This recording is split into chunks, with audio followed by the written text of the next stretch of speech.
of us asking very difficult questions. Otula Kilonzo, Otieno Kajwang, and although Fidel was not a senator, Fidel was Raila Odinga's son, first son. I love, where do I even begin? So we have had Fidel has lived with us once, but has lived also wisely, and therefore it is enough. And I want to give you my assurance that I am personally willing, and I have no issue whatsoever in sitting down and talking and bringing people together. There is no problem. Fidel Odinga's death remains a mystery, leaving us with the pressing question, what really happened? Today we unpack Fidel's life, the controversy surrounding his untimely demise, and the legal battle that ensued after his death between the Odinga family, his widow Lwam, and his alleged mistress over his multi-million-dollar estate.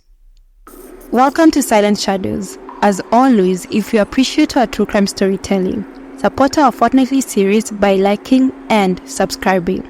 Together we uncover compelling tales of crimes and mysteries in Kenya and beyond, presenting well-balanced narratives that respect the victims and their loved ones. Fidel Castro Odhiambo Odinga was born on 2nd November 1973 in Nairobi, and he was the firstborn son of 4 children born to Raila Amolo Odinga and Ida Anyango Odinga. Growing up, Fidel was described as being protective of his siblings, outgoing, soft-spoken, and most importantly, kind-hearted. As expected, he also experienced a blend of privilege and the pressures that come with being part of a high-profile political family. His parents were, however, keen on providing him with a solid education, which saw him attend some of the best schools in Kenya. He began his early education at Consolata Primary School in Nairobi, before proceeding to Mbeji Academy in Siaya County for his secondary education between 1989 and 1992. After completing his secondary education, he went abroad for further studies. He first went to a university in India, and just after 1 year of studies, he transferred to Prairie View A&M University in Texas, where he studied for a few months, before leaving to join Southeastern University in Washington, D.C., where he pursued a degree in business management and marketing. His life in the US was not all rosy though, as he had several brushes with the law. Notably, according to public court records available on the Maryland Judiciary Search website, on 21st January 2000, he was found guilty of theft by a local district court in the state for stealing $300. The following year, on 28th February 2002, he was again found guilty by the same court for possession of marijuana and related paraphernalia.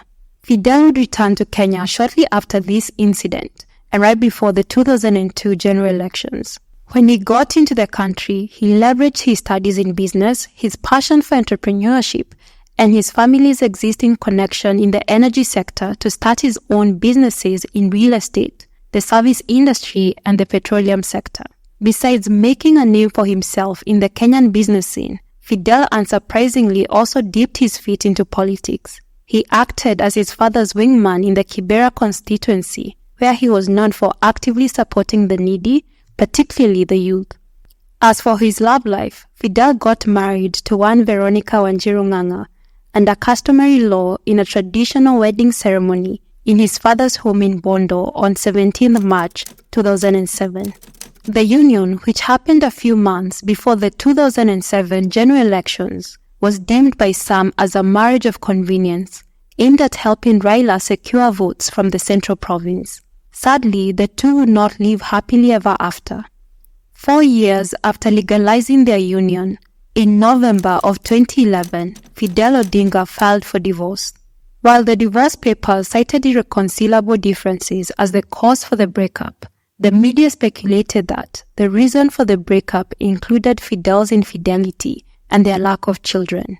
Barely months after his divorce, Fidel married Lwam, an Eritrean national, in a low-key ceremony on 28 July 2012, and in August of 2013, the couple was blessed with an adorable baby boy was named Ale Raila Odinga.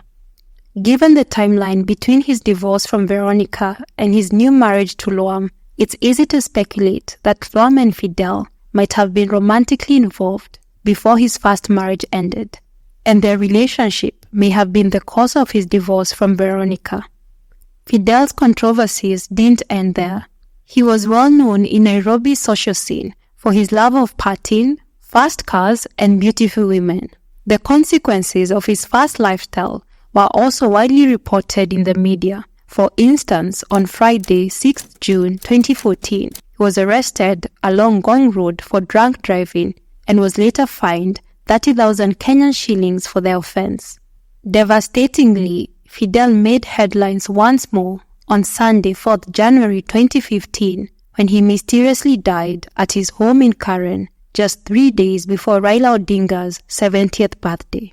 The previous day, on Saturday, 3rd January 2015, at around noon, Fidel left his home at Belia Country Homes on Mertoni Road in Karen and went to his father's home, located at the border of Karen and Kajiado County, to wish him a Happy New Year, since they had not been together on New Year's Day. Fidel enjoyed quality time with his family, and shortly before 2 p.m., he excused himself and drove to Ruby Restaurant in Kilimani. There he met with a few high-profile individuals, including Francis Atoli, who is the Kotu Secretary General, and former Lugari MP Cyrus Jirongo. After a brief chat with them, Fidel left to pick up a person who remains undisclosed near the Somali embassy. By 4 p.m., he was having lunch at Art Cafe Overplace in Westlands with Robert Gishuru, the son of the former Kenya Power Managing Director. Following lunch, he visited the exclusive Capital Club East Africa at Imperial Court in Westlands, and then at around 11:30 p.m., he received a call from a friend to join them for drinks at Sankara Hotel. Among his friends at Sankara Hotel was Mabior Garang, son of the former South Sudan President John Garang. Notably, Mabior has allegedly had numerous controversies involving substance abuse, which, as you will see, might provide some insights into one of the alleged theories about Fidel's death. Fidel and his friends partied until around 2:30 a.m. on Sunday, 4th January 2015. Too drunk to drive, Fidel called a taxi. Two drivers from Smart Fellas Taxis arrived. One drove Fidel's Range Rover home, while the other followed in the taxi with Fidel. He arrived home between 3 a.m. and 4 a.m., rang the kitchen doorbell, and apologized to the house help for waking her up that early in the day. He then went to sleep in the guest bedroom, telling the house help he did not want to disturb his wife and child, who were sleeping in the master bedroom. At around 6:30 a.m., his wife checked on him and thought he was asleep. When she checked again a short while later, she found him unconscious. Oddly, instead of calling an ambulance, she allegedly called her mother-in-law Ida, asking her to come to the house immediately, citing something sinister had happened. By 7 a.m., Ida and Raila arrived at Fidel's house and called an ambulance, which arrived shortly after. The medics examined Fidel and declared him deceased. The police and the government pathologist, Dr. Johansen Odur, arrived shortly thereafter to investigate if foul play had been involved in Fidel's unexpected death. As the news about Fidel's demise spread like wildfire, prominent figures from across the country began arriving at his home to offer their condolences to the bereaved family. In particular, political figures from Raila's party at the time, CORD, such as Kalonzo Musyoka, alleged that foul play might have been involved in Fidel's death. They also called for thorough investigations, especially in light of recent deaths of other political giants, specifically Mutula Kilonzo and Otieno Kajwang, who are members of Raila's political party. I met with the director of CID, Mr. Mohoro. And my remark to him was, you have a heavy duty to perform. Kenyans will expect nothing but the truth out of this. Asking very difficult questions. Mutula Kilonzo, Otieno Kajwang, And although Fidel was not a senator, Fidel was Raila Odinga's son, first son. Towering, very gifted.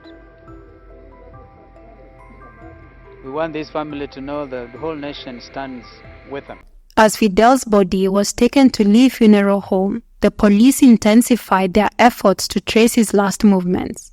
They conducted interviews with those who had been with Fidel the previous day, including the taxi drivers who had transported him home, in an effort to piece together the sequence of events. To further understand what happened to Fidel, an autopsy was conducted on Tuesday, 6 January 2015 at Lee Funeral Home. Government pathologists Dr. Johansen Odur and Dr. Dorothy Njeru, along with 2 other pathologists hired by the Odinga family, conducted the autopsy, which was witnessed by Senator James Orengo and Fidel's uncle Oburu Odinga. Lasting over 8 hours, the autopsy unfortunately did not yield conclusive findings about the cause of Fidel's death. Based on this examination, the body examination and dissection, we've not been able to come up with a conclusive cause of death, and we have agreed as a team to proceed to the next phase of examination, which is the laboratory examination. And this analysis begins right away, and all the pathologists that have been involved in the post-mortem examination will be taking part in this laboratory analysis, and we will be giving the conclusive report once this laboratory examination is completed. In consequence, the pathologist collected about 19 samples for further analysis, focusing on toxicology and histology at the government chemist and a private lab in Nairobi. Concerned about the capability of the machines in the 2 labs to detect certain poisons, the family sent some samples to Germany for testing. They estimated it would take 6 weeks to receive the toxicology and histology reports from the labs. Despite samples being sent to 3 different labs, none of the reports were ever made public, prompting questions as to why. This move by the Odinga family to not disclose the lab results and maybe the cause of Fidel's death echoes past cases like that of Mutula Kilonzo, where initial narratives of foul play circulated among politicians, only to be followed by silence after the release of the toxicology reports. So now, let's delve into the 2 theories surrounding Fidel's death that have been put forward by politicians and the public. The first theory alleges that Fidel may have been poisoned. It seems unlikely because if the 3 toxicology and histology reports had picked up poison in Fidel's system, the Odinga family and the country at large would have definitely demanded for justice, and those who were with Fidel that night would have been apprehended. We saw a similar situation with Juja MP George Thuo, who was poisoned at a bar in Thika. The toxicology report confirmed the presence of poison, leading to the arrest and prosecution of the perpetrators. So it's hard to imagine that if Fidel was poisoned, his family would not publicly pursue justice. The second theory alleges that Fidel's death was caused by substance use overdose, a claim alleged by Miguna, a former close aide to Raila Odinga, who made this assertion in a public tweet as seen here. And Boniface Mwangi, who also made the same allegation in what you'd call a public essay posted on his socials as also seen here. Despite Miguna and Boniface Mwangi being seen as political outliers, their access to political circles and insider information not available to the general public does lend some credibility to their allegations.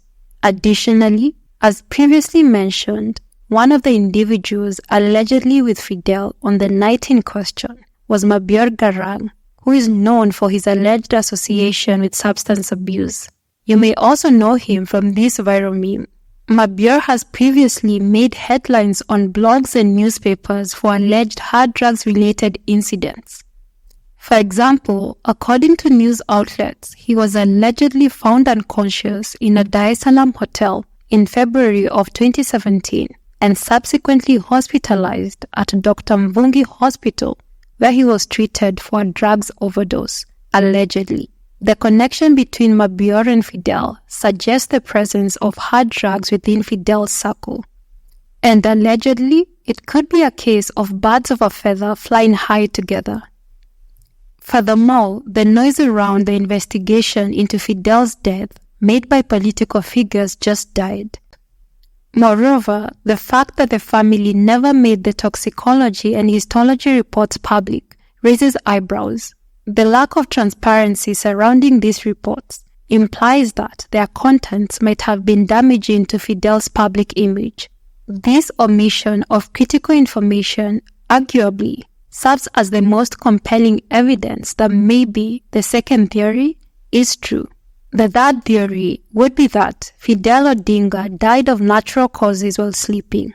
This perspective posits that his passing was not due to any external factors or foul play, but rather occurred as a result of natural processes within his body during sleep. But if this were the case, wouldn't the autopsy have established so? Let us know what you think in the comments below. Thousands of mourners filled Jaramogi Oginga Odinga University grounds on Saturday, 10th January 2015 to honor Fidel, singing his praises while his family eulogized him as a caring and devoted family man. Fidel Odinga was later laid to rest the same day in Bondo, next to Jaramogi Oginga Odinga. Following Fidel's burial, a bitter legal battle ensued over his estate. The dispute involved Fidel's widow Lwam, his mother Ida Odinga, and his younger sister Winnie Odinga. You see, Fidel had not left a will to his multi-million-dollar estate, and in 2018, his widow Lwam applied in court to be a legal administrator of Fidel's estate. On 9th January 2019, the court named her and her brother Fam Bekele as co-administrators of Fidel's estate. Typically, the immediate family members of the deceased, such as the widow, children, siblings or parents, are appointed as estate administrators. Therefore, including her brother as a co-administrator of her late husband's multi-million-dollar estate raises questions about the motivations behind his involvement.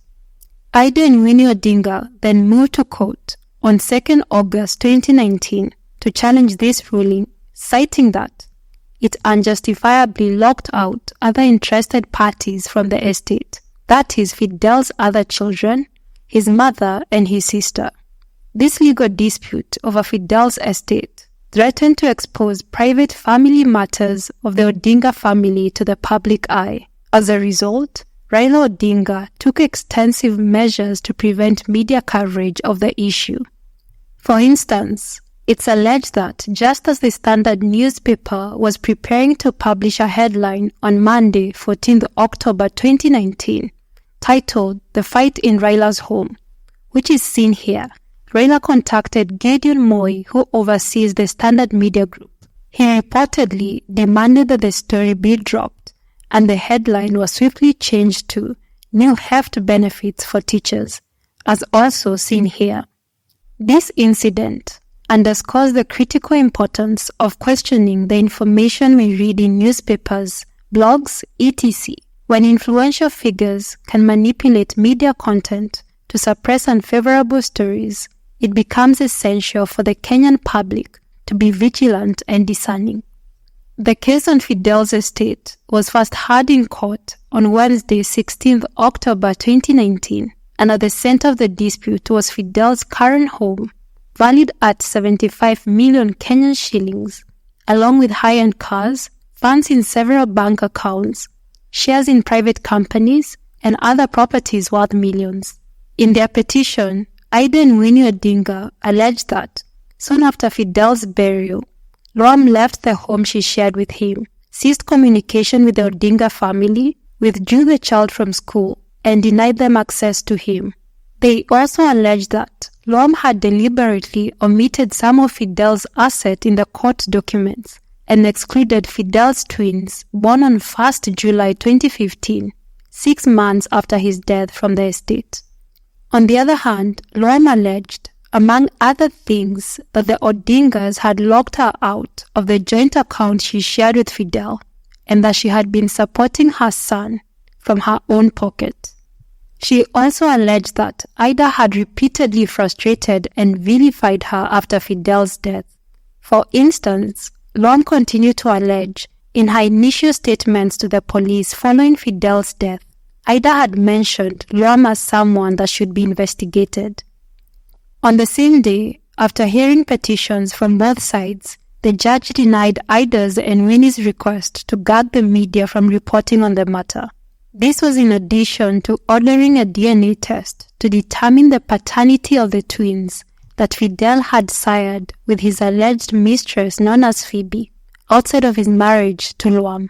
4 days after the ruling, Phoebe moved to court to counter the DNA test judgment, saying it would dehumanize and negatively affect the twins psychologically. She also alleged she wanted to clear the air about her relationship with Fidel and ensure that her children were recognized and their rights protected in the administration of Fidel's estate. So how was Fidel involved with Phoebe? Well, Phoebe and Fidel allegedly met when she was managing a forex bureau at Adams Arcade and another one at Warwick Center in Gigiri, and Fidel would regularly come in to change money. Then one thing led to another, and then led to babies. Interestingly, the paternity of the twins was not disclosed publicly, as the contentious court battle concluded 2 years later in June of 2022, when the parties involved settled the matter out of court. According to the agreement, Lwam, as Fidel's widow, and Raila Odinga Jr., Fidel's youngest brother, were appointed as co-administrators of Fidel's estate.